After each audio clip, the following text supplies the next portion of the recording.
दिव्य कथा चैनल में आपका स्वागत है।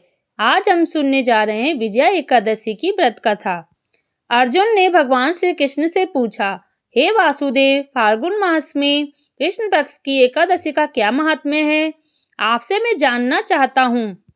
अतः कृपा करके इसके विषय में जो कथा है वह सुनाएं। इस पर श्री कृष्ण जी कहते हैं, प्रिय अर्जुन, फाल्गुन मास की कृष्ण पक्ष की एकादशी विजया एकादशी के नाम से जानी जाती है। इस एकादशी का व्रत करने वाला सदैव विजयी रहता है। हे अर्जुन, तुम मेरे प्रिय सखा हो, अतः मैं इस व्रत की कथा तुमसे कह रहा हूँ। आज तक इस व्रत की कथा मैंने किसी को नहीं सुनाई। तुमसे पूर्व केवल देवऋषि नारद ही इस कथा को ब्रह्मा जी से सुन पाए हैं। त्रेता युग की बात है।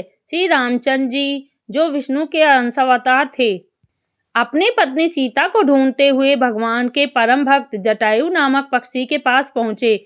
उस पक्षी ने रोते हुए बताया कि सीता माता को सागर पार लंका नगरी का राजा रावण हरण कर ले गया है और माता इस समय अशोक वाटिका में है। जटायु से सीता का पता जानकर श्री रामचंद्र जी अपने वानर सेना के साथ लंका पर आक्रमण की तैयारी करने लगे, परंतु सागर के जल जीवों से भरे दुर्गम मार्ग में से होकर लंका पहुंचना प्रश्न बनकर खड़ा था।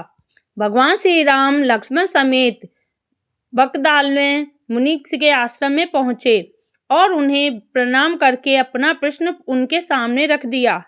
मुनिवर ने कहा, हे राम, आप अपनी सेना समेत फाल्गुन मास की कृष्ण पक्ष की विजया एकादशी का व्रत रखें। इस एकादशी के व्रत से आप निश्चित ही समुद्र को पार कर रावण को पराजित कर देंगे।